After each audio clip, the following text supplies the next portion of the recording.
Selamat pagi, selamat siang, selamat malam. Jumpa lagi bersama kita bertiga. Cuco, cuci otak, hati-hati terpengaruh. Ini saya berlagak sedikit menjadi host dan moderator yang fenomenal. Karena memang dua orang ini sangat fenomenal. Jadi saya harus seperti ini. Beda dengan edisi sebelumnya, saya lebih kalem. Oke pemirsa. Pada pagi, pada siang, pada malam yang berbahagia ini, kita bahas tentang Robert Kiyosaki. Temen kita Dari sudut sebelah biru. Oke, kalau untuk Robert Kiyosaki ini gue serius ya. Untuk Robert Kiyosaki ini dia salah satu tokoh yang sangat menginspirasi banyak orang.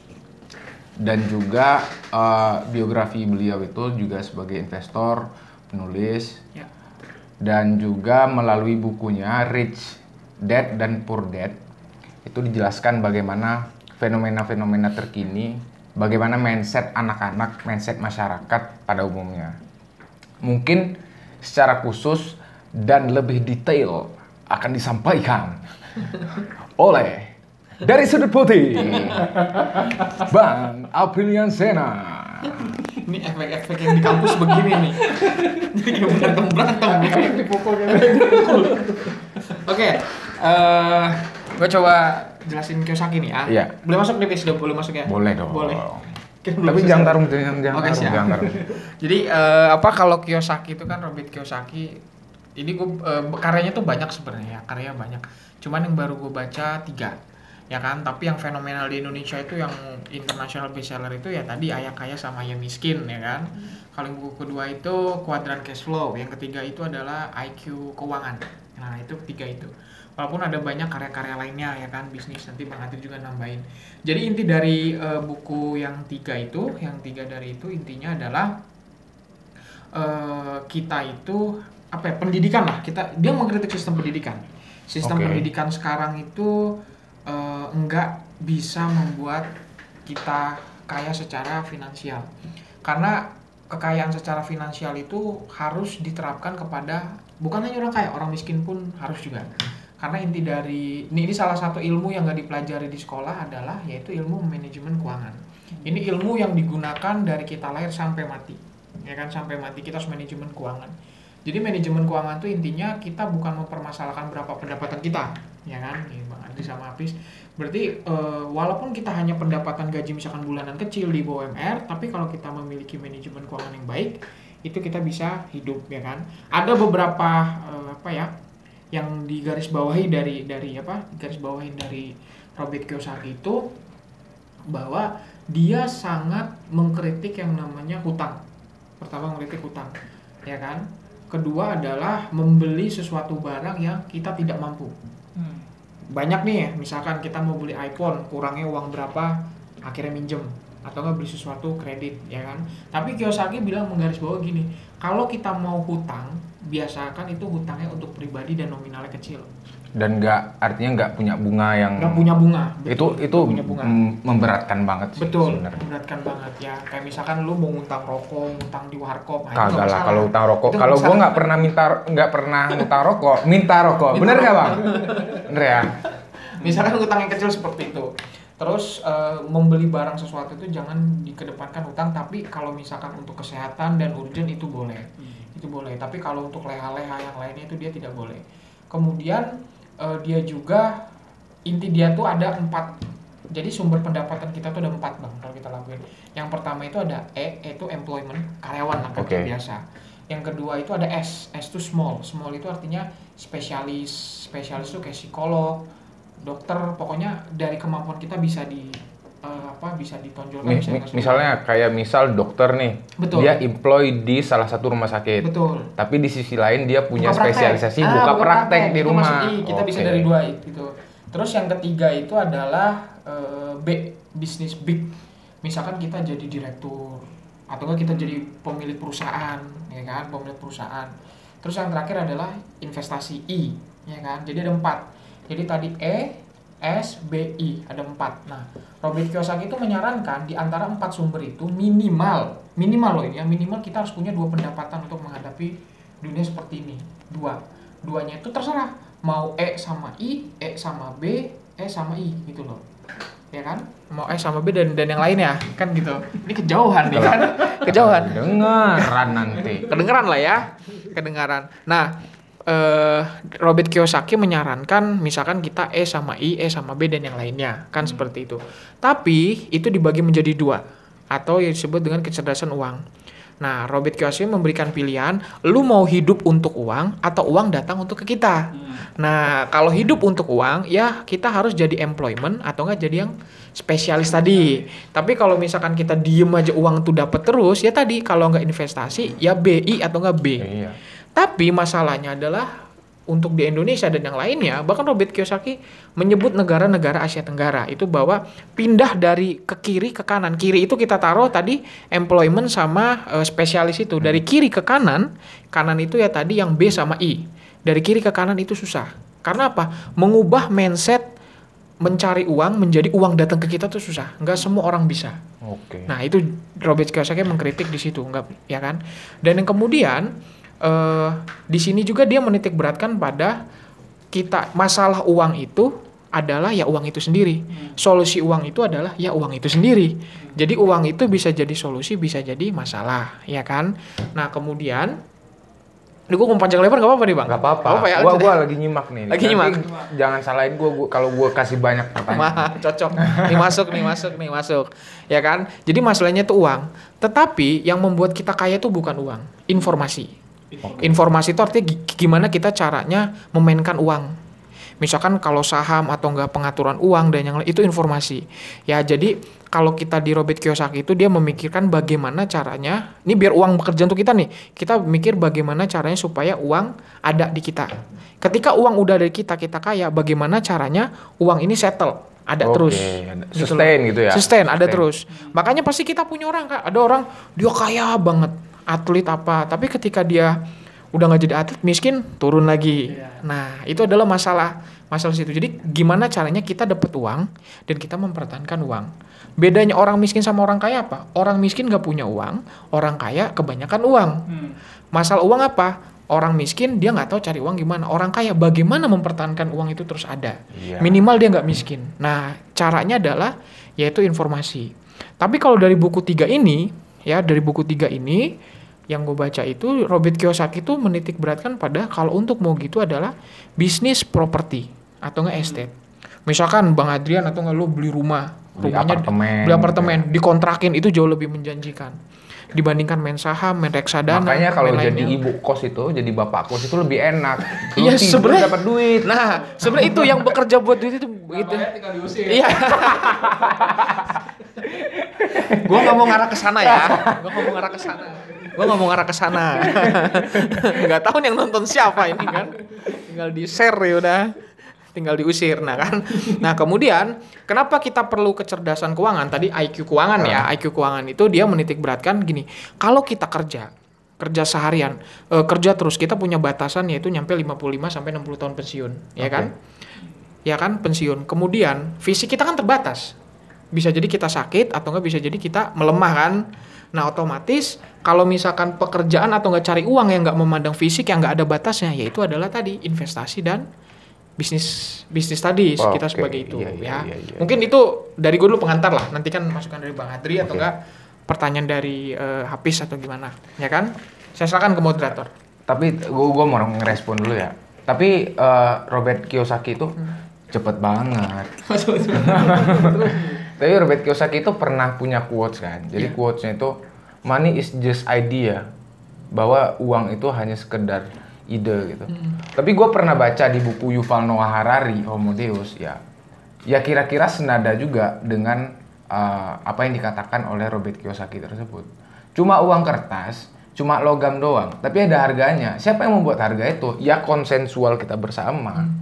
Ada common sense-nya di situ. Dan itu diatur dengan satu institusi yang ada di Indonesia atau satu institusi yang terintegrasi antara satu sama lain. Tapi kalau menurut menurut lo bang, itu money is just idea itu, kalau ala Robert Kiyosaki itu ngarahnya kemana? Ya, betul. Robert Kiyosaki itu gini, kenapa orang nggak mau investasi, kenapa orang nggak berani main saham, atau kenapa orang nggak mau beli properti? Karena dia ada rasa takut. Makanya sebenarnya uang itu kita pandang sebagai permainan. Jadi kita tuh kayak main. Ketika kita keluar kita kalah ya udah, ketika menang ya kita jangan sombong gitu loh. Jadi kayak main. Robert Kiyosaki itu bilang, coba deh pandang uang itu adalah mainan. Maksudnya mainan, betul tadi, kertas yang ada angkanya dan kita konsensus bersama gitu kan. Nah kalau kita bisa memandang uang itu sebagai mainan, kita tuh mau investasi, mau main saham atau mau main properti, beli apapun itu kita nggak takut gitu loh. Benar senada gitu loh. Yang membuat kita takut itu adalah apa? Kita begini, ini kalah apa menang nih maksudnya. Ini bukan judi loh ya. Berarti judi. playing money is playing idea, right? Betul. Okay. Nah, playing idea itu mungkin masuknya adalah ke informasi. Jadi kita kalau mau main uang, ya main uang saham atau ya kita kan harus tahu informasi juga. Okay. Informasi kapan kita cocok naruh saham, kapan kita narik saham, kapan kita beli properti. Kayak misalkan sekarang nih. Sekarang kan rumah-rumah atau apa lagi murah nih. Lagi murah karena masalah corona. Ini kalau orang yang punya IQ keuangan dia langsung beli rumah dulu. Nanti ketika udah corona udah mulai ini bisa dibilang dia nanti ngejual juga. Nah itu namanya adalah IQ keuangan gitu. Okay. Masuk tadi ke Yuval Harari tadi itu. Makanya bagi pemirsa harus IQ, uang itu harus pakai IQ. Jangan bakhil dan jangan juga boros. Gitu loh. Ini masih ngarah yang tadi nggak sih? Enggak. Oke pemirsa, kita berlanjut dengan salah satu pembicara kita selanjutnya. Rencananya yang gue nggak tahu nih. Salah satu pakar sosiologis. Bang Adri juga baca. Bang Adri Yansyah. Gue awali dengan pertanyaan dulu bang. Kira-kira dengan kondisi masyarakat yang kayak sekarang, sebagaimana yang dipaparkan oleh Robert Kiyosaki yang menyatakan bahwa kondisi masyarakat di Southeast Asia ini itu kan ya hanya terbatas pada cash flow dari tadi kan, ya, tadi. Dari employment. Kira-kira ada nggak yang menyebabkan faktor-faktor sosiologis apa yang menyebabkan masyarakat Indonesia pada khususnya itu berpikiran demikian kira-kira? Oke. Jadi memang pendidikan ini pengaruhnya, pendidikan terutama udah pendidikan dari keluarga itu sendiri dan juga pendidikan sekolah yang banyak dikritik sama Robert Kiyosaki ini ya. Yang pertama pendidikan rumah lah. Orang tuanya kan ada dua, ayah kaya, ayah miskin. Ayah miskin ini selalu mengatakan bahwa kamu belajar yang rajin, kuliah yang rajin agar kamu bisa bekerja di perusahaan besar. Sedangkan ayah kayanya mengatakan bahwa kamu kuliah yang benar, yang pintar agar kamu bisa membeli perusahaan. Nah, di sini kan sudah suatu hal yang berbeda dari pandangan itu. Nah, ayah miskin ini dikatakan oleh dia bahwa ayahnya itu selalu menakut-nakuti, cenderung menakut-nakuti. Ya tadi dikatakan Sena itu kan. Jadi misalnya ketika dia membuat usaha, awas nanti kamu rugi, awas nanti kamu bangkrut gitu. Lebih baik kamu bekerja di perusahaan, ya lebih baik kamu jadi PNS seperti bapak gitu. Karena bapaknya itu kan adalah seorang pegawai negeri. Betul, PNS sih. Iya. PNS sih. Nah, sedangkan ayah kayanya itu kan seorang pengusaha investor yang luar biasa kan. Nah, ketika dia memulai usaha, itu bangkrut awal-awal. Jadi usaha pertamanya bangkrut. Nah, ini respon dua ayah ini berbeda. Ayah yang miskin ini mengatakan bahwa kamu tuh gagal, sudahlah kamu nggak bisa, stop sajalah bisnis-bisnis begitu. Cari yang aman, zona nyaman itu kalau katanya. Keluarlah dari zona nyaman. Iya. Nah itu zona nyaman. Nah ayah kaya berbeda. Dia mengatakan bahwa selamat, ini kegagalanmu yang pertama. Kamu silakan gagal terus, kamu hanya cukup satu kali berhasil. Maka kamu akan berhasil terus menerus. At least dengan kita gagal kita punya informasi kenapa gua gagal. Ini tadi informasi mas. Informasi. Kita tidak akan tahu bahayanya bisnis, keuntungannya, selah-selahnya itu kalau kita tidak pernah mencoba. Benar. Kita tidak pernah merasakan rugi. Kita sudah merasakan bangkrut. Ya kan seperti itu. Apalagi saya dulu pernah bangkrut kan, jualan pulsa diutangin sama diutangin senior. Dasar apa? Iya. Seperti itu, jadi kita manajemen keuangannya terlalu baik tuh nggak bagus juga. Nah itu kan saya jadi belajar bahwa sebenarnya kalau keuntungan itu jangan langsung dijajanin, jangan. Tadi kan dikatakan Sena mengatakan beli hal-hal yang nggak penting. Saya waktu itu emang dapat penghasilan, tapi saya beli handphone, saya beli sepatu, beli ini ternyata lenyap sih. Seharusnya saya putar lagi dulu ya, sampai beberapa kali. Nah ini Robert Kiyosaki melihat mindsetnya itu. Nah yang menarik adalah ketika dia itu seorang pendiri KFC itu ya. Oh iya. Itu pernah Colonel Sanders ya kalau nggak salah. Kok sebenarnya kok. Siapa ya? Iya, Ini loh Colonel. rumahnya di sini loh. Iya, Lampu Bak hutan. Bulus. Ya, Tapi makanya- banyak rumahnya, banyak. Dia itu kan waktu itu pernah mengajar di salah satu universitas terbesar lah di Amerika kan. Dia nanya, apa bisnis saya? Kepada mahasiswa. Oh, ayam. Ayam. Wah, dia bilang hamburger. Bilang gitu. Salah. Bisnis saya adalah real estate. Jadi keuntungan dari jualan itu, KFC itu dialihkan ke bisnis real estate itu. Artinya dia artinya passive income, uang datang Passive income. datang sendiri. Nah, Robert Kiyosaki juga melihat bahwa orang yang menjadi pegawai dengan mengharapkan gaji bulanan dan tunjangan itu akan merugikan negara suatu saat negara itu perang. Suatu saat Oke. seperti ini COVID-19. Iya, Ya kan? iya. Bingung kan gaji dipotong semua, Di PHK. Iya, PHK segala macam. Bagaimana seandainya di PHK, ekonomi kita krisis, bisa-bisa tunjangan kita dipotong semua. Nah, ini terjadi. Apa yang dikatakan Robert Kiyosaki itu kan terbukti. Nah, dia mengatakan bahwa aku tidak butuh pensiun. Bahkan aku tidak membutuhkan pensiun, aku ingin bekerja sampai mati itu. Nah, dan dia investasi di sumur minyak salah satunya. Jadi dia sekian berapa 100 miliar per bulan masuk ke kantong dia, dan dia cuma hanya tidur, duduk, dan dia hanya bersenang-senang, uang masuk terus. Tidur aja masuk ya uang. Iya, seperti itu. Nah, dia melihat juga ada mindset yang dikatakan oleh Robert Kiyosaki, jangan bekerja untuk uang. Tapi uang yang bekerja. No. Bekerja untuk belajar. Oke, berarti lebih orientasinya lebih jauh dan lebih mahal. Informasi tadi berarti. Nah, Warren Buffett kan? Tahu Warren Buffett? Warren Buffett itu kan awal-awal bekerja itu susah ya diterima karena dia Yahudi kan. Nah, dia bekerja di suatu perusahaan dan dia bilang, "Saya siap tidak digaji." Gue bilang, "Kamu benar nggak tidak digaji?" "Ya, saya kerja di sini. Karena suatu saat saya yakin saya punya perusahaan seperti ini." Akhirnya dia bekerja di situ, benar-benar dipelajari manajemennya, konsepnya gimana, bagaimana mengelola perusahaan sebesar itu, dipelajari gitu. Nah, akhirnya terbukti dia bisa membuat perusahaan lebih besar dari itu kan, sekarang menjadi orang terkaya nomor Salah satu lah. iya 3 besar ya 3 besar. di dunia. Nah, itu kan karena dia belajar, semua ada konsepnya belajar. Jadi kalau kita lihat orang-orang kaya di dunia ini sebenarnya mereka itu secara IQ sama saja sama kita ini. IQ otaknya mungkin sama ya, tidak secerdas Habibie juga. Tapi yang membedakan mereka dengan kita adalah mindset mereka. Mindset mereka. Nah, itu yang membedakan. Nah, itu adalah perbedaan dari Robert Kiyosaki dan yang orang lainnya. Nah, ini kos-kosan ini penting. Bikin kos-kosan kebukti misalnya Chris John ya. Kalau di Indonesia ini Kerjaan petinju ya? petinju. Chris John itu juara dunia. Ada juara dunia kedua namanya Alex Pikal. Alex Pikal kan kita tahu sekarang dia hidupnya begitulah, rumahnya kecil ya. Tapi Chris John juara dunia yang sampai sekarang masih kaya. Nah, karena Chris John itu bisnis kontrakan. Nah, kan masalah. Oke. Dia punya Dia kos-kosan. punya real estate Waktu kita berarti ya. pertemuan pertama kan Habib. Kok sekarang ini bahas Chris John, Bos? Ada apa dengan petinju ini? Nanti Kemarin kan pesilat. Habib. Edisi ketiga kita pesilat. Heran aja gue, heran.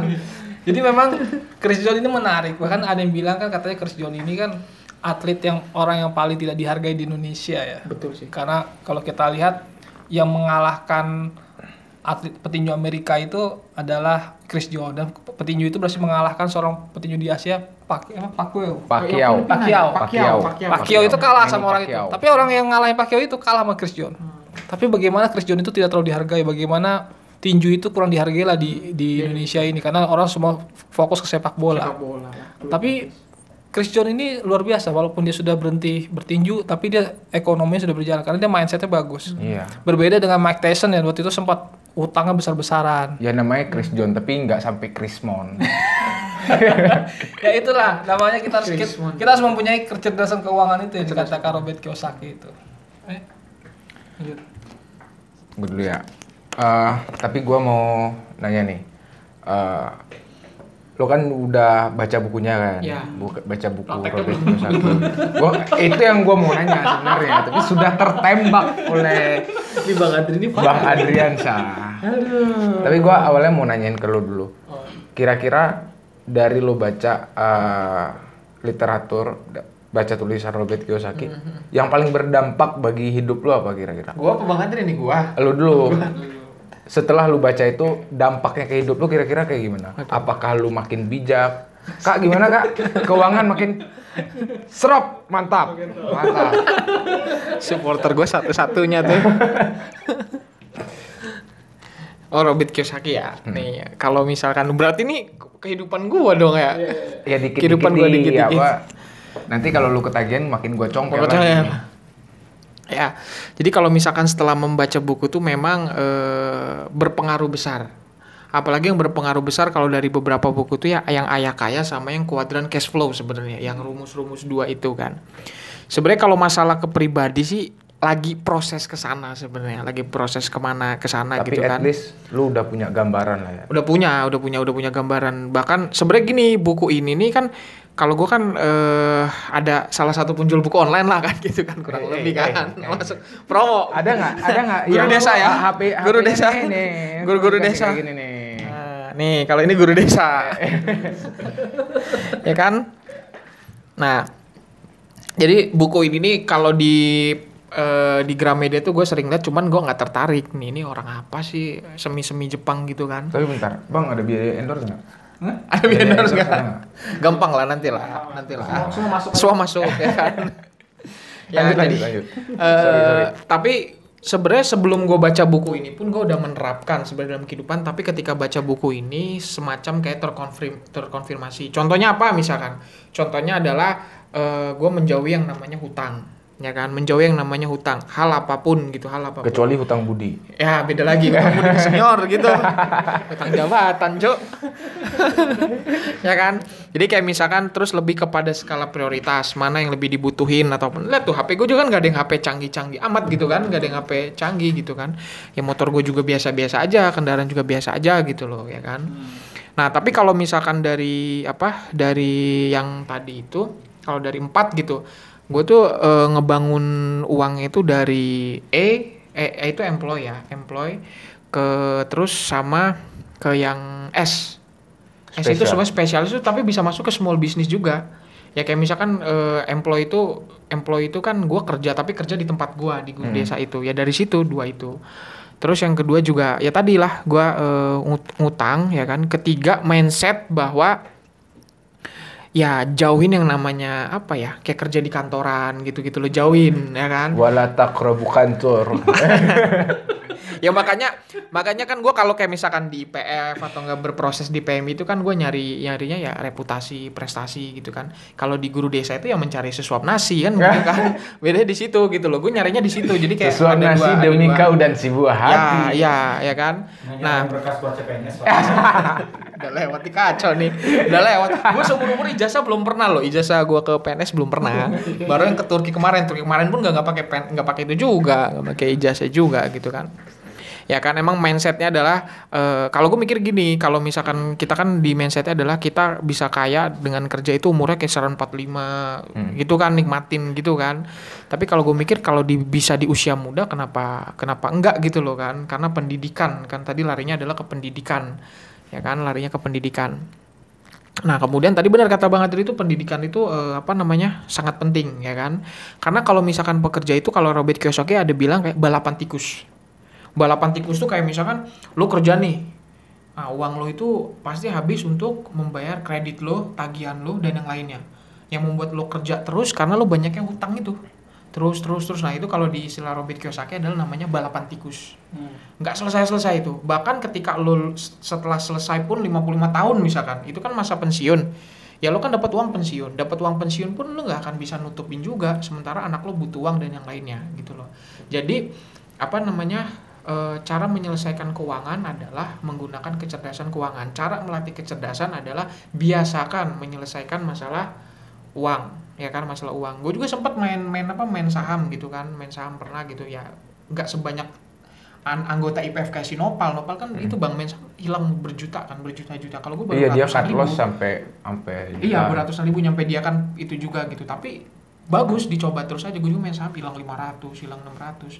Dihitung itu anjir nih lumayan juga gitu loh kan. Itu tuh lumayan juga, cuman ya coba lagi bangun ini. Anda belum beruntung, coba lagi. Nah, kayak gitu kan. Nah makanya kalau di Robert Kiyosaki itu kita biasakan menyelesaikan masalah besar ya kan, masalah besar, nanti kecerdasan kita makin lama makin naik dan makin naik. Contoh lah kalau gue mau mikir gini, siapa sih karyawan terkaya di dunia?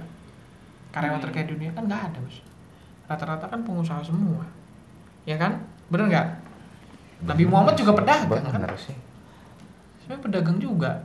Setia Novanto karyawan terkaya. Karyawan, tapi kan awalnya, tapi kan dia punya yang lain kan. Makanya fenomena sekarang tuh banyak loh, yang bawahan tuh lebih kaya dibandingkan atasan. Karena mereka di luar punya yang lain. Iya. Karena punya yang lain. Kedua tuh, kenapa orang itu bekerja? Sebenarnya bukan karena pendapatan, masalah status. Pangkat kopral, Iya. gaji jenderal gitu. Iya, misalkan gue punya temen nih, temennya istri gue juga. Dia itu punya pabrik limbah atau apa gitu, kertas gitu. Penghasilnya berpuluhan juta, tapi dia kerja jadi satpam. Ya kan, atau temen gue ditanya, kenapa kerja status aja, biar anaknya nggak bingung. Kalau kamu kerja apa? Satpam gitu aja. Padahal nggak begitu. Warren Buffett itu sampai anaknya wisuda itu nggak tahu bapaknya kerja apa. Nah, kayak gitu loh. Bapaknya main game aja di komputer. Ya kan seperti Main gitu loh. game ular tapi panjang banget tuh. Panjang banget dan ularnya banyak, Pak. Dia nggak tahu dari komputer bapaknya itu Ngasilin uang. Wall Street itu diatur. Wall Street, nah bapaknya. bener makanya, ya kan. Nah ini kan pergeseran. Kita sekarang kerja di rumah aja udah kayak nggak dikerja di rumah. Padahal kerja di rumah kan udah ada. Kalau dulu kan kalau di rumah lagi ngapain kerja? Dibilang nganggur, ya kan. Padahal enggak. Padahal dunia ini kan diatur di rumah-rumah semua kan, gitu kan. Ya Ciputat aja dikontrolnya dari 11 sapi-sapinya kan gitu. Ada yang dari Serang, ada yang dari Bekasi kan begitu. Oke, tadi udah dari Bang Sena. Tapi itu pengalaman lu berarti ya. Pengalaman. Itu termasuk juga alasan kenapa lu bikin salah satu startup. Ya, salah startup. Karena lu terinspirasi dari Robert Kiyosaki. Ya, tapi belum sebesar itulah, kan pengajarnya aja kan baru ada 7. Ya bismillah lah, biar alhamdulillah. Seller berapa? Kan gitu, Tapi Bang, kalau untuk pendidikan nih, kalau untuk pendidikan gue mau ngarahnya ke Bang Andri ya. Kalau untuk ke pendidikan tadi, misal ada kayak sentimen buruk ke jurusan IPS katakanlah. Ya. Di SMA IPS itu ada Lo apa Bang? PS. Lo apa? Gue IPA. Oh. Lu kayaknya sentimen ini kayaknya gue biasa aja. Gue IPS biasa aja lu kayaknya. Enggak, yang anak ya ada sentimen yang tumbuh di masyarakat Ya, kan. oke. Kalau anak IPA itu lebih memiliki lebih Masa depan. bernilai lah, Bernilai. nggak madesu gitu. Tapi anak IPS itu identik dengan nakal dan lain-lain gitu. Dan saya melihat bahwa gue melihat kalau ya anak-anak IPA itu ya ujung-ujungnya jadi karyawan. Jadi karyawan dan ya setidaknya kalau memang dia mau meneruskan karirnya, dia juga nanti di S2 bakal nyambung ke MBA gitu kan. Dan itu juga bagian dari rumpun ilmu sosial. Itu kira-kira apa yang membentuk sentimen kayak gitu, Bang? Ini Beda. sosiologis nih Bang Andri. Iya. IPA, IPS gitu. Ya IPA IPS itu kan emang ya sistem yang dibuat oleh negara kita lah. Bahwa sebenarnya juga salah satunya negara itu juga membuat karakter pendidikan kita ini kacau juga. Negara mengafirmasi itu. Iya. Apakah negara mengafirmasi IPA itu lebih prestisius daripada IPS? Iya, padahal tidak pengaruh. Sebenarnya jurusan itu tidak pengaruh. Kembali lagi ada tadi manajemen keuangan, mindset orang itu sendiri. Itu kan IPS semua ya Bang ya? Untuk sukses. Ya buktinya banyak sekarang orang IPA terus masuk elektro segala macam. Ujungnya cuma jadi pegawai, tapi yang IPS justru dia jurusan manajemen, dia pemilik perusahaan. Ya kan, dia manajemen perusahaan lebih sukses lebih banyak gitu. Jadi tidak bisa dikatakan IPA itu lebih sukses. Ya, sukses itu urusan masing-masing lah. Iya. Bagaimana perjuangan kita masing-masing. Nah, kalau dari status pendidikan misalnya, tadi kan Sena bilang S1 belum kepake. Saya S1 S2 belum kepake ijazahnya. Ijazahnya belum kepake. Gue S1 belum pernah kepake. Iya, saya aja nggak pakai S1 gue. Gue itu sampai waktu itu nggak mau wisuda. Wisuda apa nih? S1 S2? S1 S2. S1 gue wisuda. Tapi kan waktu sidang itu juga main-main kan, sampai nggak pakai baju jas segala macam, masih pakai baju kemeja biasa. Dan begitu juga waktu sidang S2 gitu. Akhirnya pakai jas juga. Itu jasnya juga jas yang bercanda kan. Sempat Jas bercanda itu gimana sih, Iya, Bang? gue bingung. ada tambalan sini. Oh, ada. Gitu. Oh, jas-jas ini ya, jas-jas Iya, model ya, bukan model jas gitu lah. Iya, iya, iya. Biar lebih kelihatan Semi formal. anak muda gitu. Nah, sempat gue waktu itu nggak mau wisuda, tapi katanya ya janganlah, harus wisuda lah, karena harus ada fotonya. minimal ada Keluarga foto. ya, sama Iya, keluarga. keluarga itu harus ada foto. Ya, itulah hal-hal seperti itu kan sebenarnya harus kita hargai lah. Sebenarnya tujuan kita kuliah sampai lulus itu kan adalah sebenarnya bukan tidak menjamin kita sukses, Betul. tapi itu kembali lagi ridho kedua orang tua kita. Iya. Ya bangga lah, udah dibiayain lulus gitu kan. Nah itu aja sih sebenarnya. Tapi kalau untuk ijazah ini sebenarnya ya kuliah itu yang penting ada mindsetnya. Jadi ambil kulitnya aja lah. Jadi kalau menurut gue ya keberhasilan itu ketika kita bersosialisasi di kampus itu, bener nggak? Betul. Kita Karena dengan masuk ke dalam zona organisasi di kampus, informasi mungkin banyak. iya, informasi yang buruk nggak bisa. Itu tergantung tongkrongan. Itu tergantung tongkrongan tergantung tongkrongan. dan tergantung kutub mana yang Anda pilih. Untuk mana? Nongkrongnya di mana? Mulai. Kampung. Mulai. Tergantung juga. Kan semua tergantung. Itu kembali lagi kita butuh mentor. Mentor. Betul. Mentor. Maka tadi saya bilang adalah bekerja untuk belajar, bukan bekerja untuk uang. Ini banyak orang-orang yang saya lihat ya teman-teman kita lah bekerja itu untuk uang. Nah, hasil ya mereka bisa dihargai dengan uang. Belok aja bisa pakai uang. Iya benar. Berkhianat bisa pakai uang segala macam. Artinya ya hanya berpikir itu, tapi mereka tidak melihat mentornya. Padahal untuk ke depan kita butuh mentor. Artinya misalnya kan kayak Hafiz ini, mentornya adalah Sena. Saya ada mentornya kan yang lagi di Sebenarnya ini buka peta. Apakah mentor itu wasilah, Bang? Iya. Sebenarnya ini buka peta, Betul. Kalau mentornya hanya berpikir bahwa udahlah kita ambil posisi ini, yang satu kamu jadi caleg, kamu jadi komisioner ini, gitu. Kamu jadi staff ini, itu kan mentornya. Akhirnya semua berpikir ke arah sana. Tapi kalau ada mentornya adalah kita harus berpikir mengajak kita berpikir out of the box. Pasti ini orang akan berbeda, pemikirannya akan berbeda. Nah itu dan mereka lebih memikirkan jangka panjang. Makanya saya bilang gini, orang yang jiwanya entrepreneur tadi katakan oleh si Sena itu ya, mereka tuh tidak pernah taruh handphone. Bisa taruh handphone lo mereknya apa? Kan sekarang lagi musimnya di Instagram fotoin kaca kan? iPhone ya. Mirror selfie. Mereka kita memfoto kaca untuk menunjukkan mereknya dia seperti ini kan. Penting juga gitu. Saya lihat ini sebenarnya mau foto kaca tuh untuk menunjukkan merek. Nah, itu. Bukan nunjukin kacanya. Bukan menunjukkan kaca atau ya mau bersender di mobil atau dia berfoto di sebelah kaca pesawat mau menunjukkan dia naik pesawat ekonomi misalnya gitu. Ekonomi lagi. Nah, ini kan menunjukkan sebenarnya orang banyak yang tadi status sosial, gaya hidup, menunjukkan gaya hidup di depan masyarakat itu. Tapi kalau orang yang kuadran apa? Tadi yang ini Kuadran cash flow. cash flow itu, mereka itu lebih memikirkan aset. Jadi adalah sukses itu bukan tarung handphone atau tarung mobil, tapi tarung aset. Karena mobil itu ketika dijual harganya turun Pasti. Begitu juga handphone. Jual aja. Iya, turun. berarti aset itu berarti satu benda yang tidak memiliki penyusutan kan. Iya. Gua sembari nyatet deh. Lanjut Yang enggak. Ketika dijual itu akan bertambah. Artinya harganya akan bertambah. Jadi kalau kita ditanya misalnya dialektik ini minta mobil atau minta apa? Minta rumah lah. Atau minta rumah kecil aja, jelek itu, tapi bisa dikontrakin. Nah, itu benar. Kita lebih milih itu dibanding kita beli mobil yang ujung-ujungnya duit kita habis buat beli bensin sama perawatan atau bayar pajak ya. Betul. Per tahun. Belum rusak. Saya udah ngerasain kemarin mobil saya kelelep di banjir itu, Masya Allah. Baru seminggu aja gue 500.000 Nah, mobil. itu bensin. Gila. 30 juta men. Iya kan? Mesin masuk air. Berarti ini Ganti jatuhnya mesin. turun mesin. Turun mesin. Turun mesin. Gila itu. Gua mungkin 30 juta. Turun mesin. Mobil Pak. Udah melebar ini. Dari melebar, situ, tapi melebar, berbeda melebar. ketika kita misalnya punya rumah yang kecil tapi setiap bulan itu ada pemasukan Ya, kayak itu gitu. yang penting. Artinya yang disebut passive income itu kita Passive tidur income. aja, uang itu ada. Orang Betawi dipaham lah. Iya. Kontrak terus. Ya misalnya kayak ini ya, passive income itu bukan hanya sekedar kontrakan atau tanah, tapi kekayaan intelektual itu juga bisa. Iya. Saya misalnya ada dosen saya itu dekat sama Pak Habibie ya, W.J. Habibie. Itu kan ada satu teorinya dia itu tentang pesawat itu yang jrek ke atas itu, Iya. tutup itu royaltinya ratusan miliar. Haki itu ya dapat haki. Haki. Dia punya hak kekayaan intelektual itu.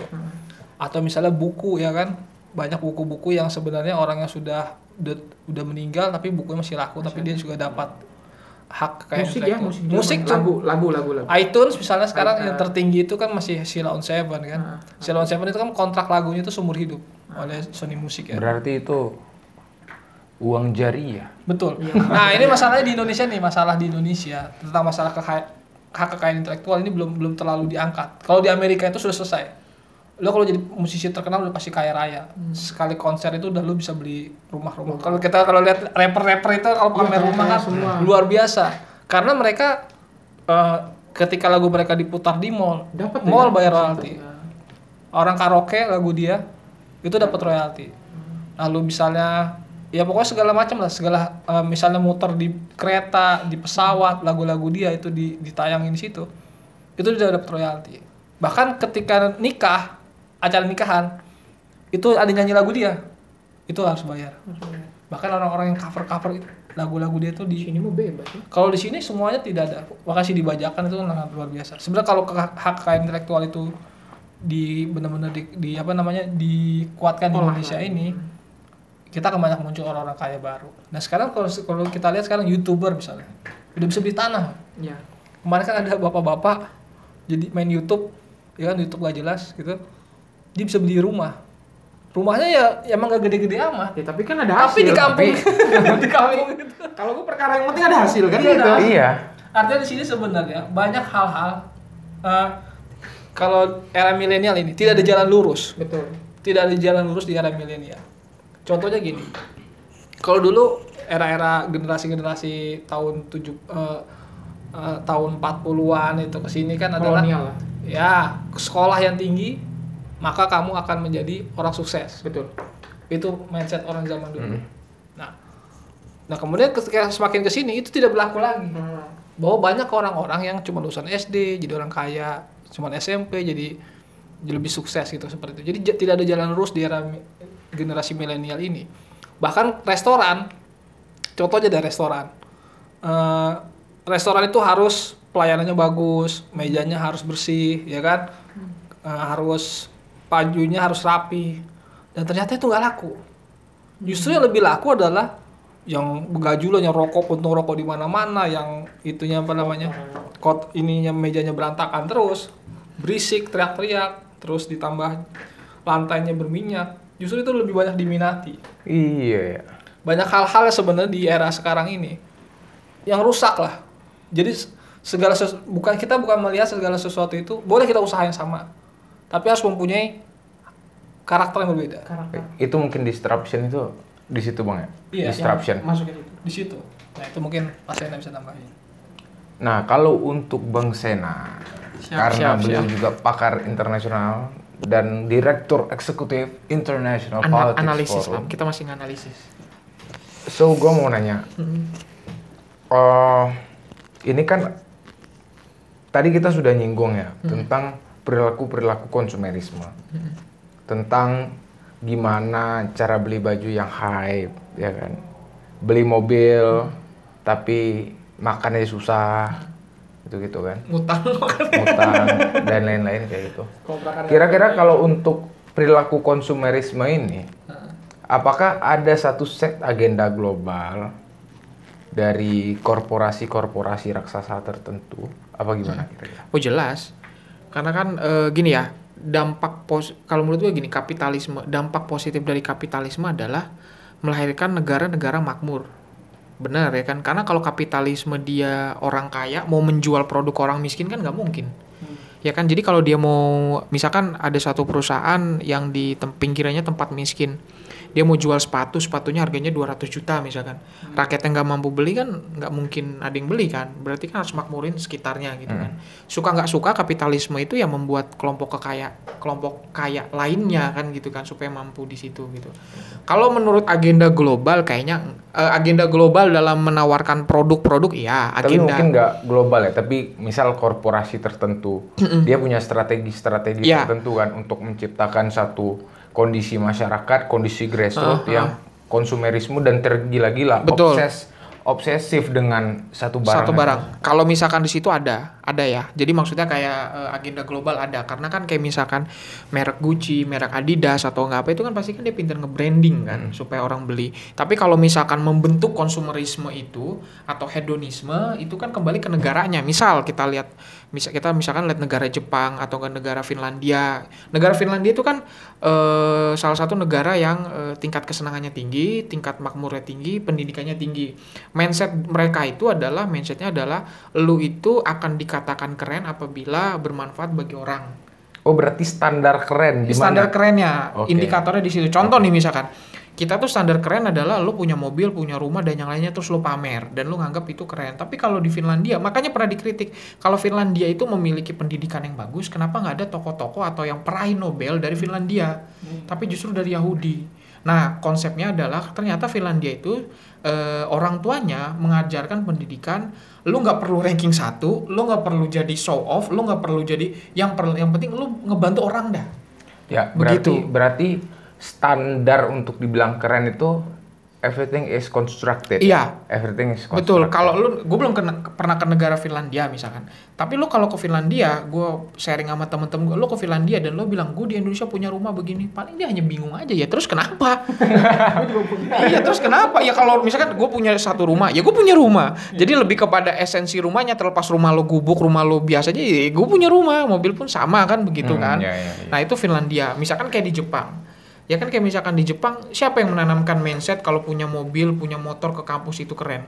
Ya Indonesia lah. Di Jepang kan kalau bawa pakai motor, gue waktu ke Korea ya, waktu pas gue ke Korea itu kalau kita naik mobil aja itu udah kayak norak, karena di sana kendaraan umum, naik sepeda, Jalan itu kaki lebih keren. ya. Iya, kalau pakai gitu lo norak. Siapa mindsetnya? Mindset kita lah, ya kan? Berarti kan kalau masalah hedonisme itu, jadi tadi korporasi atau enggak institusi internasional pengen menanamkan benar hedonisme, karena dari hedonisme produk dia kan banyak yang dibeli, tetapi kan kembali ke negaranya lagi bisa mengcounter seperti itu kan, ya kan, kemudian gitu. Berarti kebudayaan itu memegang key role ya? Iya. Memegang key role Nanti dalam makanya bisa mempertahankan satu perilaku tata krama Iya, mungkin, iya. mempertahankan sisi-sisi ya katakanlah bagaimana seyogyanya memegang duit itu gitu. Ya, ya kan kalau di kita kan cara duitnya adalah gimana caranya kita menjadi kaya, ya kan? Gimana kita caranya mengkaya dan terus menjadi kaya, ya kan? Kayak misalkan milenial sekarang pun sebenarnya di Indonesia begitu juga gitu kan. Bahkan kayak misalkan aset misalkan. Orang tuh kebanyakan berpikir bahwa rumah itu aset, mobil itu aset, dan apapun tanah pun aset yang kita aset. Sebenarnya kalau secara misalnya kita balik lagi ke Robert Kiyosaki ya. Bagi kata Kiyosaki itu yang namanya aset, apapun bisa jadi aset selama yang kita beli itu lebih murah, kita jual mahal. Oke. Katakan mobil pun, kalau mobilnya kuno misalkan jadi antik, kita beli dulu berapa terus itu bisa jadi aset, ya kan? Kayak misalkan ada tuh di daerah Jakarta apa di Bekasi ada orang beli motor Supra belum pernah dipakai dari zaman dulu, nyampe sekarang udah dibeli 700 juta. Nah itu aset. Oke juga investasi kayak gitu. Iya, aset. Motor gue yang butut itu, motor butut gue dulu kalau nggak salah belinya 300.000. Nah sekarang berapa? Kemarin ada yang nawar 24 juta. Nah Itu motor lo apa Bang? Kalau boleh tahu? Itu Honda 70. itu udah 70 kan? Astuti. Iya kan lagi ada komunitasnya tuh. Nah Jadi gue bayarin dah motor merah lu 24 juta. Dia bilang begitu. 300.000 kan murah kan? Dulunya beli sekitar segitu Sekitar lah. segitu. Tapi ya Itu contohnya di iya. situ aset. Kayak misalkan lu beli rumah nih, misal lu beli rumah lu mau dikontrakin apa enggak gitu loh. Kalau rumah itu kan kayak misalkan rumah mau dikontrakin apa enggak, sebenarnya kita lihat dulu biaya rumah sama biaya perawatannya gimana. Karena kalau misalkan kita rawat rumah mau dikontrakan ke orang selanjutnya, kita lihat kalau orangnya jorok, Iya. catnya diiniin apa, rokok nempel kan, orang kan kalau orang rokok kadang Kalau barbar nggak gitu. berada dia barbar. Akhirnya kita Iya nih, renov ngecat terus. lagi renov kan rumah. Nah, tapi dengan catatan, jadi aset itu sifatnya sebenarnya netral lah, netral mobil gitu. Tapi cuman memang yang benar sebagian besar nggak bisa dijadiin aset itu adalah mobil. Makanya Kiyosaki itu bilang, saya tuh mobil awalnya itu mobil second, dia bilang mobil second. Kenapa? Karena mobil itu nggak akan bisa jadi investasi kan, nggak akan bisa jadi aset kan, begitu kan. Nah kemudian misalkan masalah kenapa Kiyosaki lebih memilih bisnis dibandingkan kerja. Karena pajak penghasilan, PPH lah kita, pajak penghasilan. Semakin gaji kita tinggi, pajak semakin besar.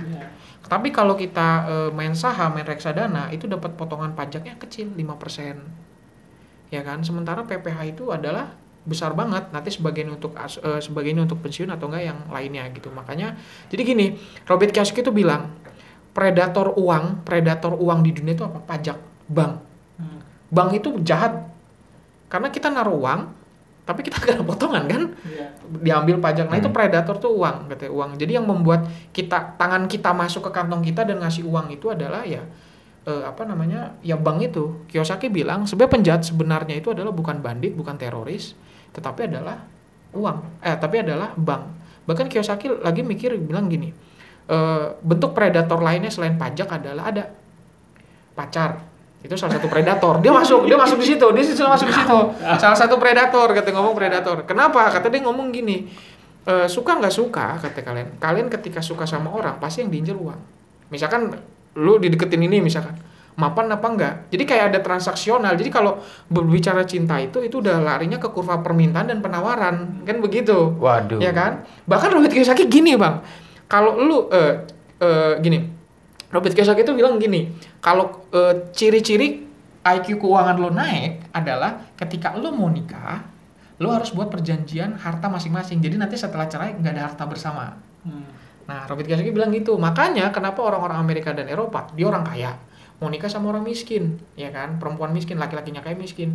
Nah, dia itu ketika mau nikah, dia pakai tanda tangan dulu. Kalau kita nggak ada harta bersama, gitu loh. Harta bersama itu harta yang nanti dibagi dua. Kalau kita bahasanya harta gono gini lah, ya kan? Nanti istrinya tuh dapat. Karena apa? Nanti biasanya kalau kebudayaan Amerika sama Eropa, 10 tahun sampai 15 tahun mereka cerai.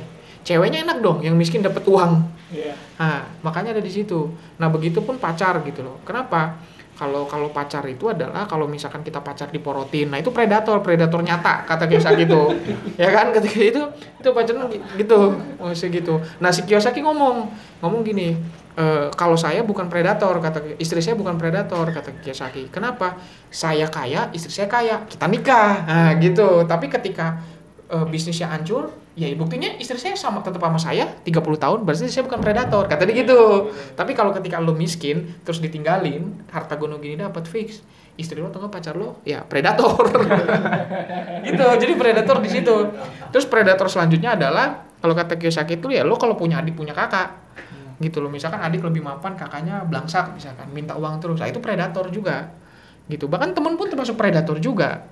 Gitu Rokok bang. Kalau rokok sekali nggak masalah, sekali lama-lama bang rokok nanti merambat, biarin kuliah gua dong, biarinin itu kan merambat bos, itu merambat. Ya ini bukan benalu lagi nih, parasit.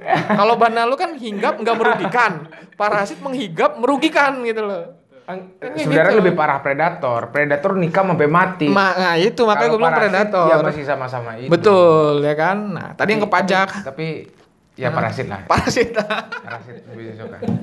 Aduh. Makanya yang bisa kita cari itu adalah liabilitas. Liabilitas dan aset beda. Kalau liabilitas itu yang membuat uang kita terus keluar. Kalau aset yang membuat uang kita masuk. Kayak misalkan mobil misalkan. Tadi Bang Adli cerita harus kehilangan 30 juta. Karena kita beli mobil itu ya lo rutinitas oli, bensin kan gitu. Gue seminggu aja mobil berapa aja bisa 500 ribu. Bisa 500 ribu. Makanya mobil gue parkir tuh di kontrakan tuh, makanya pulang ke Cilegon aja gue pakai baru kan. Kalau itunya kan mahal lah, belum mampu kita kan. Kita masih semi kapitalis tapi merintis lah, ya kan. Tapi lu gak ada berusaha gitu untuk bawa mobil gitu ke acara junior. mulai nih. Jadi memang intinya adalah kalau masalah kemakmuran nih bang, masalah kemakmuran itu pada dasarnya orang tuh nggak seneng orang lain makmur sebelum kita makmur. Betul. Bener nggak? Susah melihat orang senang. Iya betul. Senang melihat orang susah. Iya. Nah ya. Kenapa komunis itu nggak laku? Jadi Robert Kiyosaki ini menarik. Kalau menurut gue dia bukan hanya mencerdas keuangan, tapi dia tahu sejarah.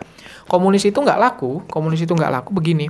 Ketika ada seorang komunis masuk ke rumah-rumah petani atau nggak di desa, dia ngomong gini, Pak, Bapak mau jadi komunis nggak?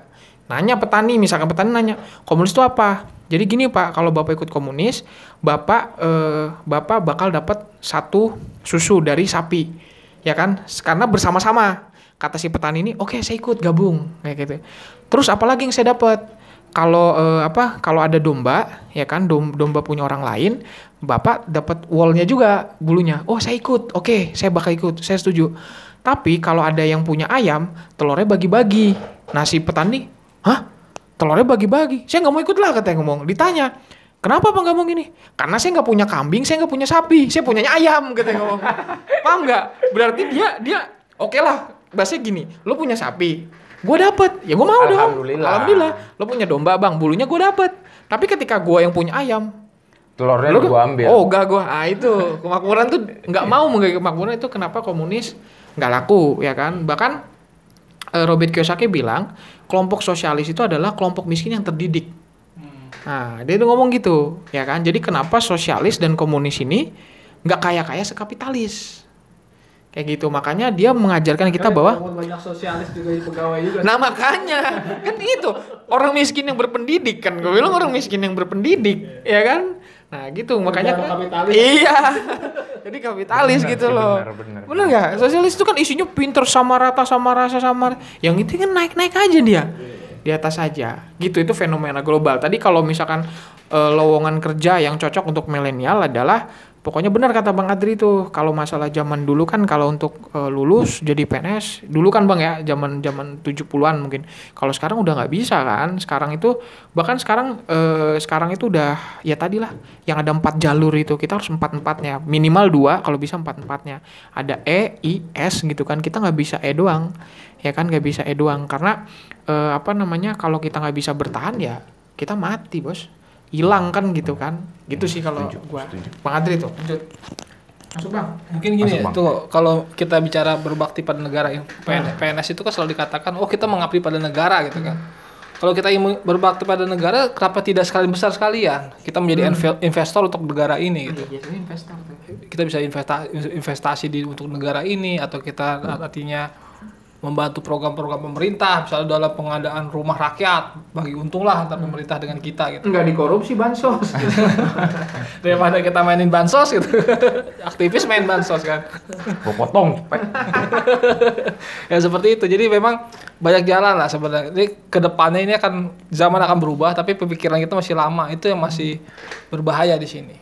Apalagi sekarang yang tadi gue bilang itu adalah bekerja untuk belajar. Itu kan itu dipakai oleh para tokoh-tokoh orang-orang kaya ini kan.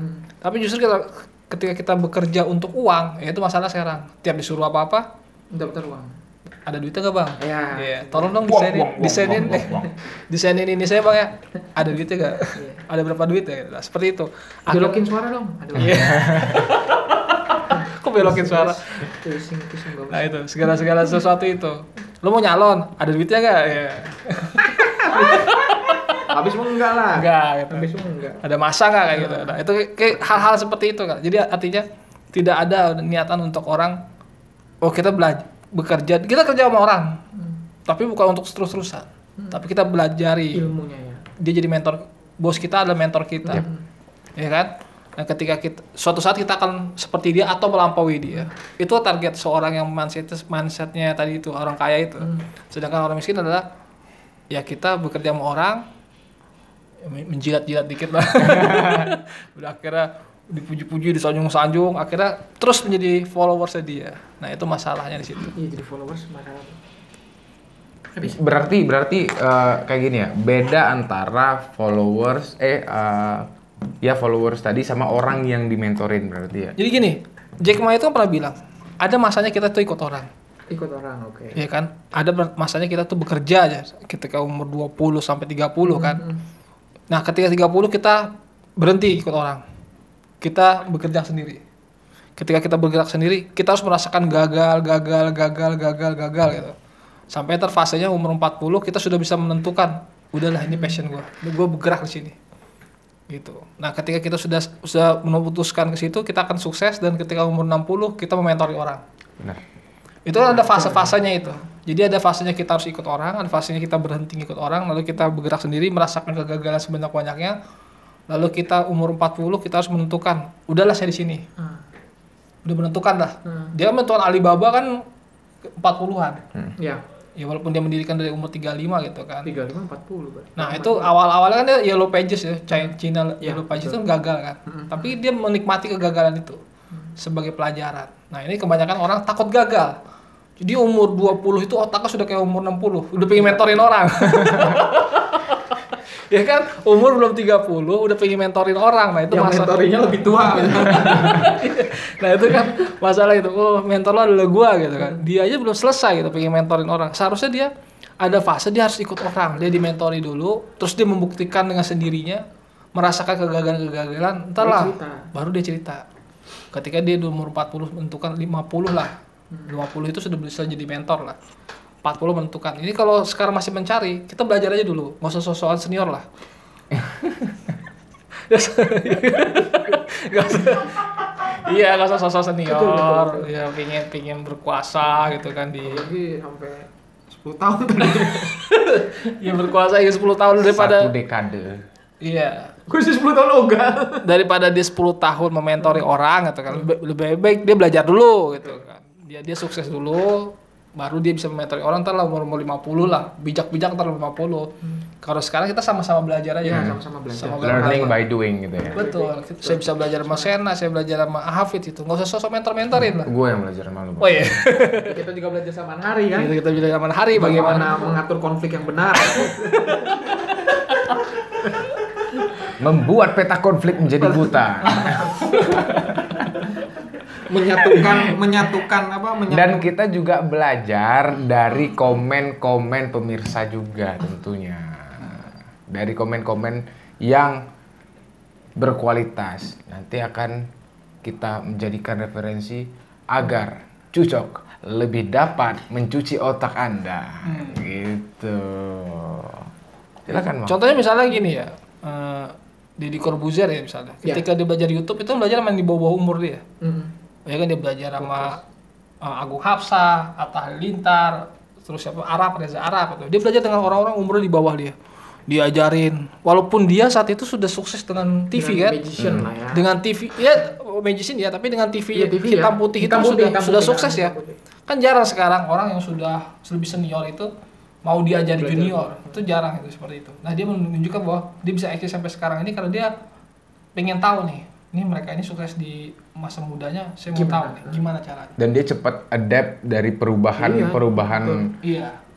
Kuncinya itu adaptasi, Pak. Kalau katanya Herbert Spencer, Iya. sosiolog Herbert itu Spencer ya. Herbert Herbert Spencer Spencer. mengatakan adalah yang penting itu kau baca buku sebenarnya. Adalah kita punya kreativitas, yang kedua kemampuan beradaptasi dengan lingkungan. Orang yang mampu beradaptasi dia akan memenangkan pertarungan hidup. Survival of the fittest ya kalau kata teorinya Darwin itu kan. Nah, itu dikatakan seperti itu. Oh, kan kalau Darwin kan mengatakan bahwa yang paling kuat adalah Primus inter pares. bukan, dia mengatakan bahwa orang Malam ya. yang kuat ya, yang Kuat siapa, ya, siapa ya, kuat ya, dia yang ya, menang ya, gitu. ya. Dia akan berkuasa gitu. Tapi kalau Herbert Spencer itu meminjam teori Darwin dalam Darwinisme sosial itu mengatakan bahwa orang yang kreatif dan orang yang mampu beradaptasi itulah Yang kuat. yang kuat. Iya. Maka dikatakan bahwa kunang-kunang itu bisa tetap survive. Kenapa? Karena dia ketika dia ada predator lewat, dia mematikan cahayanya kan dan berwarna seperti warna kayu. Sehingga dia tetap survive. Jadi bukan masalah kuat. Siapa yang survive di sini? Gitu. Jadi kalau biar selamat dari predator perempuan, kita harus menyamar gitu. Harus menyamar. Menyamar. Harus bisa kontra intelijen. Kontra intelijen. Gitu pemirsa. Maksudnya pura-pura jadi homo biar dikira aman gitu. Ya, misalnya Tidak direkomendasikan. Misalnya disuruh Sangat bayar tidak lagi direkomendasikan. makan, nih pura-pura aja uang nggak bawa, kan gitu, dompet hilang. Iya. Gitu. Tapi kan mana HP lu? Mana HP lu gitu kan. Ini jadi jamin. Mana yang banking lu gitu kan. Lu jam sudah banking kan. Iya. Nah itu juga permasalahan dari perempuan. Ini kita bicara laki-laki ya. Perempuan juga bermasalah adalah ketika dia melihat laki-laki itu hanya dari penampilan. Misalnya bawa mobil. Ini ada kasus lah dulu. Masih ada hubungan sama saya. Dia melihat, oh itu calon ada cowok deketin saya gitu. Dia itu punya mobil. Mobilnya ganti-ganti ya. Showroom gitu. Ternyata dia kerja di Atau showroom, pegawai. showroom. Jadi dia iya kalau ada mobil-mobil itu dipakai, dia ada izin untuk make itu kan. Wah, anjir. Itu ternyata terpukau. Wah, mobilnya ganti-ganti. Gue kepikiran sana ya, Bang. Wow. Kalau kita ketik sosial film Dono itu kan. Iya, Dono dapat banget. Pas itu bagaimana dia gonta-ganti mobil ke kampus, ternyata bapaknya punya bengkel. Bengkel showroom masih mending bengkel ini. Bengkelnya itu mau cat Duko kan, ada Duko. lecet gitu. Wah, bagus nih mobil nih, cuma lecet di belakang doang kan, dibawa ke sekolah ya, ke kampusnya. Wah, ganti lagi kas mobil. Ya ini papa beli baru. Padahal itu Bengkel. mobil orang gitu. Nah, itu fenomena itu terjadi saat ini gitu. Banyak yang gaya-gayaan lah. Dia makan di restoran mewah misalnya. Ya kan, dibayarin orang lagi. Terus dia foto-foto. Nah, itu kan akhirnya membuat perempuan tertarik, makanya di restoran mahal. Padahal itu saat itu sedang dibayarin. Nah, itu Instagram itu. Nah, ini membuat perempuan jadi predator itu salah satunya itu adalah sebenarnya tidak bisa disalahkan perempuannya juga, laki-lakinya ini juga pada banyak yang nipu-nipu juga gitu. Ngaco-ngaco juga. Iya. Gitu. Tapi memang berbicara tentang uang itu cukup untuk hidup kan. Iya. Tapi nggak cukup buat gaya hidup. Betul. Nggak cukup buat gaya hidup. Makanya ada di artis-artis itu masih banyak yang online itu kan, jadi prostitusi online. Ya karena Kebutuhan. mungkin kebutuhan dia jadi artis, gaji artis itu besar ratusan juta. Tapi kan untuk dia tampil, performa dia itu lebih dari Iya. penghasilannya itu. Akhirnya dia harus prostitusi online itu. Artinya gaya hidupnya. Ya kayak misalkan kasus Dinar Candy misalkan. Dia kan saking gak ada uangnya kan nyampe jual kolor sama BH kan, yang ada yang 50 juta itu kan, yang DJ itu kan. Ya memang uang itu kan ya krusial, bener tadi. Ya gayanya jangan ngikutin inilah, jangan ngikutin tren lah. Jangan ngikutin tren, tapi kita nyesuaikan Kalau untuk kondisi hidup aja. mah pasti bisa. Pasti bisa. 7.000 udah Ya. bisa makan kok. Ya 7.000 bisa itu. Sisanya kabur lah ya. Sisanya Di kabur. mana? 7.000 itu di mana? Iya di mana?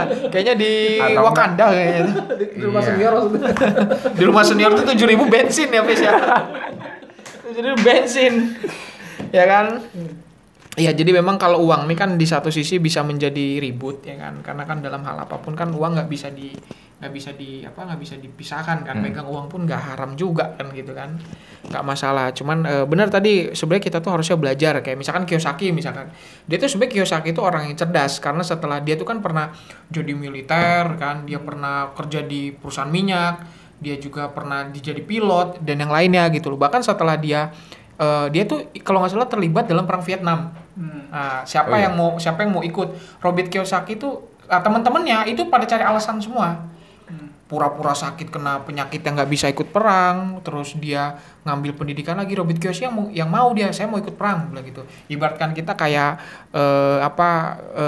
ngumpulin orang lah. Yuk kita demo. Wah hari itu iya besok kayak kita ngumpul hilang semua. Kayak ngumpulin demo rapat. Gitu.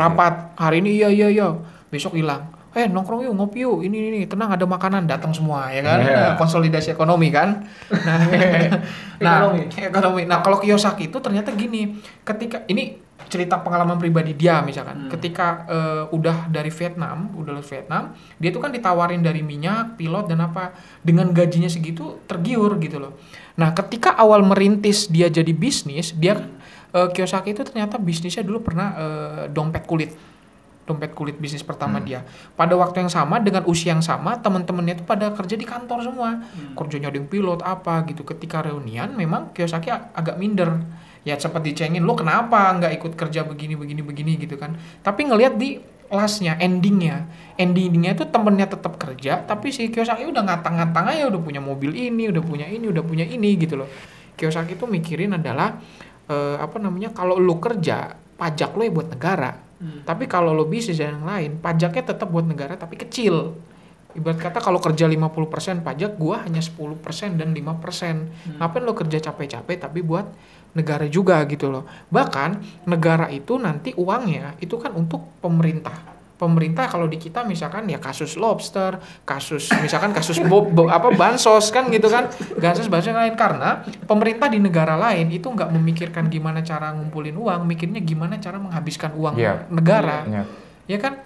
Ya daripada kita ribut ke situ bilang daripada saya ngasih uang nggak jelas ke siapa, mending uangnya buat. Ya berarti buat ada semacam pertanyaan filosofis yang mesti diubah. Karena kan kita waktu kecil sering tuh, nanti kamu kalau udah gede mau jadi apa? Ya. Nah itu yang harus kita geser. Kamu udah gede tuh mau bikin apa? Nah betul. Apa yang harus diperbuat? Orientasinya bukan pada font. Orientasinya bukan pada jabatan, tapi orientasinya itu pada produk apa yang akan dihasilkan, betul. pada produktivitas. Betul. Nah larinya ke situ. Itu mindset yang harus di sekarang gitu. Itu makanya Kiyosaki mengkritik pemerintah dan sekarang gitu kan. Nah apalagi misalkan Kiyosaki bilang anak remaja sekarang gayanya leha-leha atau nggak apa. Makanya kalau pertanyaan kedua lagi yang harus tadi kan Hafiz pertama, yang kedua tuh kalau kita nanya orang, wah kerja di ini gajinya gede begini-gini. Yang pertanyaan itu jangan gaji lo berapa, lo bisa nabung berapa. Nah itu pertanyaan. Karena ada orang yang pendapatannya, misalkan orang dapat 3 juta, dia sebulan bisa nabung 1 juta. Ketika pendapatan 5 juta, asumsi kita nabungnya bisa banyak dong. Tapi nabungnya tetap 1 juta juga gitu loh. Nggak progresif. Berarti kita tuh semakin gaji naik, ya kita gaya hidupnya dinaikin juga. Betul. Ya kan harusnya tetap disama gitu. Bahkan Kiyosaki tuh bilang daripada gue bayar pajak mendingan gue buat amal. Dia mengiyakan amal loh. Maksudnya kayak lu bisnis ya kan, tapi lu sukses, bisnis sukses lancar begini. Mungkin ada amal gitu loh. Mungkin apa Kiyosaki itu berpikir kayak gini, kalau seandainya gue ngasih duit pajak itu bakal dimakan sama koruptor. Nggak jelas. Mungkin ya. Ini yang gue baca. Emang benar. Nanti kalau lu kan udah baca buku Kiyosaki kan, mungkin lu bisa nanti konfirmasi atau ini ke gue. Iya, katakanlah Kiyosaki berpikiran daripada gua ngasih duit katakanlah pajak penambahan PPH ya atau apalah. PPN kan dikasih ke negara katakanlah. Jadi bentuknya itu udah pajak. Masuk ke kas negara kan. Otomatis ngalir dong ke dana-dana stakeholder gitu-gitu masuk ke dalam APBN. Nah, apakah mungkin Kiyosaki mikirnya gini, masuk ke APBN dikorupsi. Ya. Tapi kalau gua amalin nih barang, jelas goalsnya itu kemana? Ya buat makan anak yatim, betul. Buat pembangunan masjid, betul. sodako dan lain. Gua udah plottingnya itu udah jelas. Dan potensi untuk ditilep ya kecil kalau kayak gitu. Ya. Berarti kita kalau masalah gitu nyumbang nggak nih yang tadi gusur itu? Kan nggak jelas itu. Busur harus. Lah, ini diusir. Oh iya, sekarang diusir. Ini nggak tahu ya mana ya.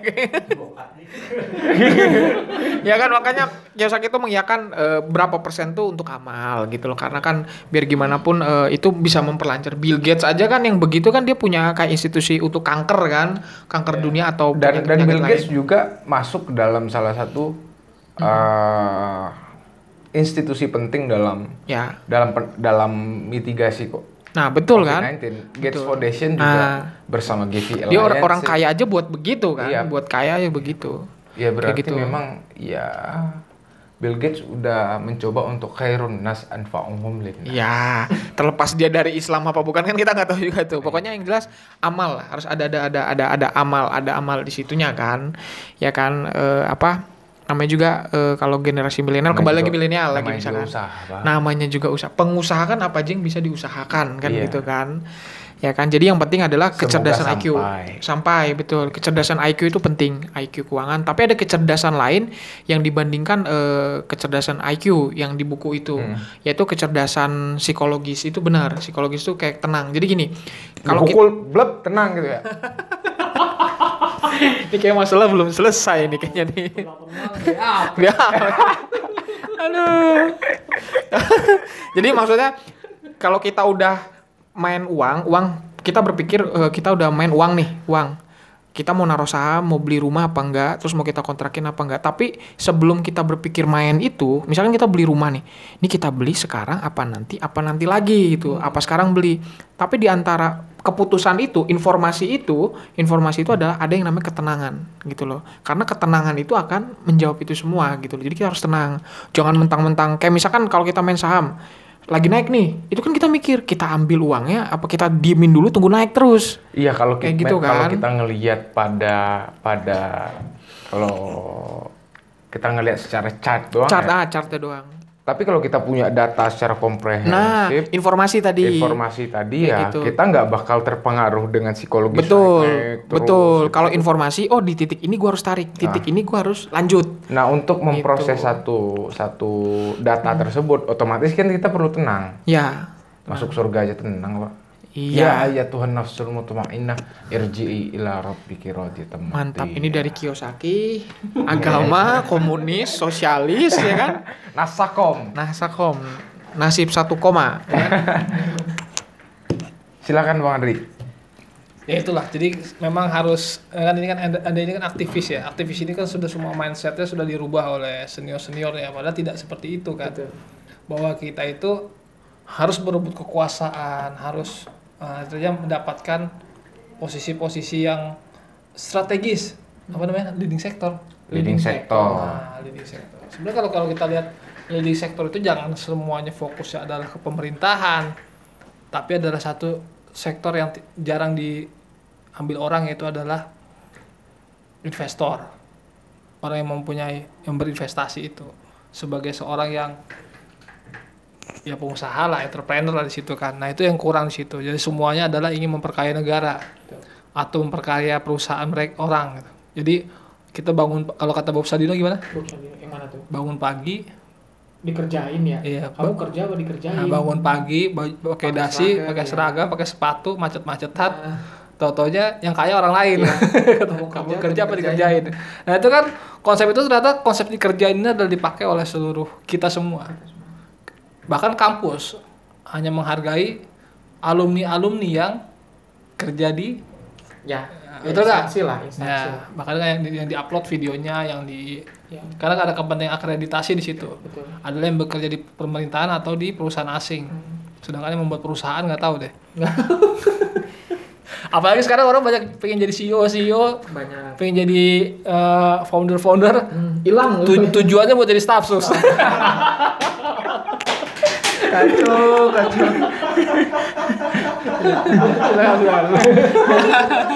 Gimana udah nih? Iya. Ya memang itu gitu ya, CEO jadinya jadi staff. Gue juga bingung sebenarnya sini kok banting setirnya tuh udah bukan muter lagi tuh. Orang-orang di staff dulu, iya. ngumpulin uang, jadi CEO kan? Iya. Nah dia jadi CEO dulu. Dan dari atas ke bawah. Terus jadi staff sus. Itu reciprocal. Iya. Jadi mencoba dua arah kayak aliran listrik gitu loh. Betul. AC. Aduh, iya. Terus apa lagi tadi tuh ya? Emang kalau fenomena anak muda ini kan kalau dari buku ini keluar dari Kiyosaki ya, masalah pendidikan memang ada dua lembaga lah. Misalnya kalau dari bahasa sosiologi itu lembaga, instansi atau peranata yang bertanggung jawab atas pemikiran kita kan. Yang pertama itu adalah keluarga, yang kedua adalah sekolah kan. Makanya dulu kan ada yang nuntut kalau si anak ini berkepribadian kasar atau nggak bisa berkembang, itu salah satu bentuk kejahatan yang dilakukan adalah sekolah dan keluarga. Bahkan sekolah itu adalah disebut, kalau nggak salah Sujiwoto itu pernah nyebut ya, pendidikan itu adalah kejahatan yang nyata gitu loh. Maksudnya kejahatan yang nyata itu dalam arti mendidik kita menjadi sesuatu yang sesuatu yang nggak kita inginkan lah. Kayak misalkan kita belajar salah dimarahin, padahal kan ya terus aja, karena hidup itu kan harus penuh kesalahan kan, kesalahan, evaluasi tadi proses belajar gitu kan. Karena belajar itu kan pintu dari kecerdasan keuangan dan yang lainnya. Nah makanya kayak misalkan gini Bang, kayak misalkan gue kenapa nyampe sekarang gue belum S2 di luar negeri misalkan, atau belum nyari kemana. Karena memang gue mau memantapkan niat bahwa gue S2 di luar negeri itu dengan harapan gue pengen belajar. Bukan harapan dengan nanti gue dapet jadi analisis, jadi staff sus, terus gajinya besar apa. Gue gak berharap begitu loh, gak berharap begitu. Semoga biar gak kecewa. Pengamat orderan. Ya kan? Ini pengamat orderan apa sih? Maksudnya apa Bang? Pengamat orderan apa Bang? Gue bingung ini Bang. Ya kan? Jadi maksudnya kayak apa ya? Kebanyakan orang sekolah dengan harapan bayaran yang besar gitu kan. Segede-gedenya karyawan ya nggak akan lebih gede dari pebisnis kan. Itu udah terbukti nyampe sekarang kan. Semua juga pedagang semua gitu kan. Nggak ada yang di situ. Jadi menurut gua ya memang kalau ada orang sekolah tinggi-tinggi atau apa gitu misalkan, ternyata gajinya nggak sesuai atau nggak ternyata nggak bisa kaya-kaya ya kan, ya itu jangan salah pendidikannya, karena pendidikan emang untuk mencerdaskan kita, bukan memperkaya kita kan. Kayak misalkan ayah kaya itu kan, ayah miskin itu kan pendidikannya tinggi dibandingkan ayah kaya kan, pendidikannya tinggi gitu loh. Nah tapi Robert Kiyosaki bilang bukan berarti pendidikan tuh nggak penting. Pendidikan itu bagi Kiyosaki penting bagi pembentukan karakter, moral, akhlak, ya kan. Tapi kalau untuk pendidikan keuangan itu kampus nggak ngejamin. Ekonomi akuntansi aja, lu malah misalkan ekonomi akuntansi, lu kan disuruh bagaimana ngitung kekayaan perusahaan kan, ngitung doang gitu loh. Ya orang kaya enak uangnya dihitungin. Lah kita kan nggak, itu kan bukan uang kita, ngapain bukan uang kita dihitung kan. Ekonomi juga sama kan gitu, belajar negara-negara lain ya kan. Makanya kayak misalkan Thailand ya, Thailand itu salah satu negara, satu-satunya negara yang siap dalam menghadapi masyarakat ekonomi ASEAN. Kenapa? 70% ekonomi Thailand itu ditopang sama UMKM. Oh, 70% yang UMKM, entrepreneurship dia hidup banget. Meskipun mereka secara politik Ya itu begitu. monarki, katakanlah ya, monarki. monarki. Tapi di sisi lain, ya ekonomi mereka 70%-nya UMKM. terdemokratisasi. Iya, UMKM. Ekonomi mereka terdemokratisasi. Betul, UMKM dia tuh jauh lebih maju dibandingkan Indonesia gitu kan. UMKM dia memang benar-benar ditopang, dikasih dana dan yang lainnya. Karena ngelihat UMKM Thailand maju, sistem kerajaannya memberikan bantuan gitu. Ini menarik masalah pendidikan ya. Kalau pendidikan itu pertama, kita ini kan tadi dikatakan oleh Sena bahwa pendidikan ini tidak pas dengan realitas gitu. Contohnya gini, kita diwajibkan untuk selalu benar. Jawablah pertanyaan yang benar. Kalau salah berarti gak lulus lah gitu. Gak lulus atau tidak naik kelas gitu. Jawaban pertanyaan yang benar. Jadi padahal dalam realnya kita itu juga harus perlu salah untuk belajar itu. Jadi belajar itu adalah awalnya adalah salah. Kita harus salah dulu, gagal dulu, salah milih senior atau salah milih mentor gitu kan. Ya maksudnya Salah momentum. salah momentum. Salah pilih geng, Salah tongkrongan. salah tongkrong. Kita kan salah dulu. Agak sampai kita menemukan yang namanya benar gitu kan. Sampai salah posisi juga. Salah pukul. Aduh. Nah, itu kan dari salah dulu. Yang kedua adalah sistem sekolah selalu menuntut kita adalah menguasai seluruh pelajaran. Betul. Padahal guru itu tidak menguasai seluruh pelajaran. Ya kan? Nah, jadi seperti misalnya monyet dipaksa untuk berenang. Ikan dipaksa Masih bisa lah boy. Masih bisa lah. Tapi nggak bisa lama-lama. Nggak bisa terbang, Monyet suruh terbang, ikan suruh manjat pohon. Nah itu kebanyakan seperti itu. Misalnya adalah ketika kita lihat ada siswa melukisnya jago, ya kan? Tapi sama bapaknya dikursusin matematika. Ya dilukis. Dikursusin fisika. Akhirnya dia fokus ke fisika, melukisnya nggak jadi apa-apa. Ada yang jago main piano misalnya. Wah, anak saya bakat nih main piano nih. Saya kursusin lah. Saya kasih mentor. Siapa misalnya Purwacaraka atau Erwin Gutawa lah. Saya kursusin sama Erwin Gutawa. Biar saya fokus ke uang. Ternyata justru uang yang dihabiskan untuk dia kursus fisika. Yang jelas-jelas dia nggak ngerti. Kamu nggak ngerti pelajaran apa? Fisika. Kamu sukanya apa? Main piano. Alah, piano nggak bisa jadi apa-apa. Akhirnya dikursusin fisika. Nah ini kan kembali lagi. Seorang anak itu sebenarnya kalau ingin sukses adalah lihat potensinya apa. Ini ada cerita nih, ada orang Cina. Kita nggak Tionghoa lah ya. Sorry. Pokoknya begitulah. Sorry pemirsa. Nah dia itu dilihat anaknya sekarang di mana? Di Jerman. Kenapa? Dia jadi ikut salah orkestra di sana gitu. Wah dulu pendidikannya bagaimana Pak bisa sampai sukses ke luar negeri itu? Jadi dulu dia malas sekolah. Saya bilang, saya kasih waktu kamu jatah bolos 3 hari gitu. Bolos sekolah nggak apa-apa. Nggak naik kelas juga nggak apa-apa. Tapi kalau kamu sampai bolos latihan main piano, bapak akan pukul kamu kata. Artinya gitu. Karena dia bakatnya di piano. Karena kamu sudah memilih bahwa kamu suka piano. Nah akhirnya benar. Ketika dia bolos sekolah, walaupun dia sakit misalnya, karena sakit bisa dia bolos sekolah, dia harus tetap latihan piano. Kalau dia malas sekolah, dia nggak boleh piano terus dimainin. Akhirnya kemudian begitu dia sudah lulus, dia sekarang jadi salah satu pemain orkestra di Jerman itu. Artinya kan seperti itu. Ketika pendidikan itu tidak menuntut kita menguasai semua, Tapi pendidikan itu harusnya fokus. Maka tadi sebenarnya penjurusan itu IPA, IPS itu sebenarnya harus dari awal, dari SMP lah itu sudah harus menentukan itu. Ya mungkin butuh bantuan teknologi mungkin. Karena secara mikro kan kita ngelihat bahwa sekarang kan perkembangan teknologi biotek katakanlah. Itu kan bisa mendetek DNA katakanlah gitu. Mendetek gen apa saja yang terekspresi nantinya. Gen apa saja yang terekspresi sehingga bisa diprediksi secara terukur. Oh ini anak bakal ngapain, ini anak bakal ngapain. Dan gua dengar di Inggris itu udah kayak gitu. Udah nerapin kayak gitu. Dan untuk asuransi ya, lebih tepatnya dia di asuransi. Jadi asuransi nih dicek nih dia DNA-nya kayak gimana gitu kan. DNA-nya kayak gini, nih penyakitnya kayak gini gitu. Nah jadi ya namanya DNA kan. DNA itu kan blueprint dari makhluk hidup kan. Iya, betul. Jadi protein apapun yang terekspresi itu ya itu yang akan terlihat gitu, terekspresi. Misal ya kuku gua kayak gini ya karena DNA, perpaduan DNA gua sama nyokap gua. Dan potensi gua dapat penyakit apa juga dari DNA itu juga. Makanya ya perlu sih kalau menurut gua itu perlu pendekatan teknologi biotek memasuki revolusi industri 5.0. Mungkin kita Indonesia juga harus lebih beradaptasi tentunya dengan hal-hal yang kayak gitu. Seperti itu mungkin. Kalau dari gua. Ya terakhir ya. Iya, terakhir. Ya memang kalau teknologi kan untuk mendeteksi lebih dini ya seperti itu. Tapi kan bisa juga pakai pendekatan sosialisasi, misalkan pendekatan kebudayaan, karakteristik. Benar. Kalau itu kan salah satu teknologi Yuval Harari itu larinya kan. Iya. DNA bakatnya seperti apa atau nggak seperti apa. Sebenarnya kalau yang DNA itu kan hitungannya lebih matematis. Benar nggak? Lebih matematis ya kan, ada kayak rumusnya scientific lah, terukur lah.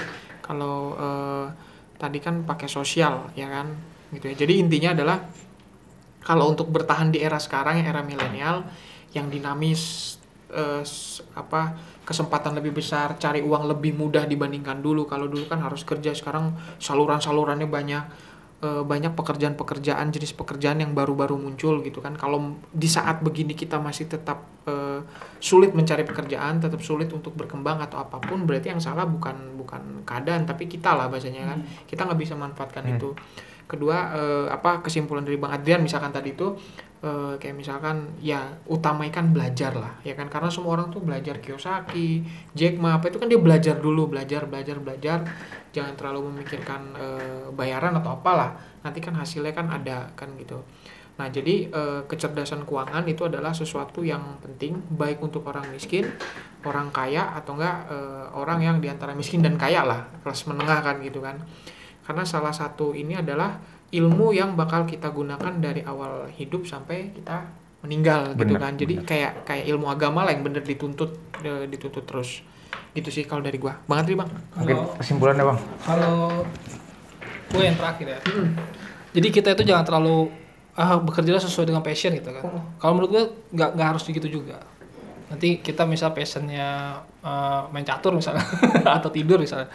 Nah jadi jangan langsung menentukan passion kita sekarang gitu. Justru kalau ketika kita masih muda ini adalah kita harus passionate atau istilahnya kita harus bergairah lah.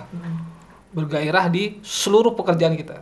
Apapun itu, mau jadi tukang cuci piring kek, mau jadi supir kek atau menjadi tukang pel lah, bener-bener kita maksimal di situ. Bener-bener kita istilah kata bener-bener ketika kita nyuci piring itu bener-bener mengkilap, ya kan, gak ada sisa-sisa sabun. Nyuci gelas gak ada sisa sabun, kalau kita minum kan muntah tuh ya. Padahal ada rasa sabun. Ada rasa sabun itu. Ya kita harus usahakan kita bergairah di pekerjaan apapun, maksimal di situ. Nah disitulah kita, wah nih kayaknya bukan di sini, pindah. Nah kita maksimal lagi di situ, wah gak di sini. Akhirnya kita akan menemukan passion kita nanti kelak ya di akhir. Itu jadi kita emang harus apapun yang kita lakukanlah. Misalnya ente jadi pengurus komisariat ya bergairah di situ benar-benar full di situ. Wah ternyata naik semua fase itu kita lewatin. Akhirnya kita menemukan, oh passion gue di sini nih.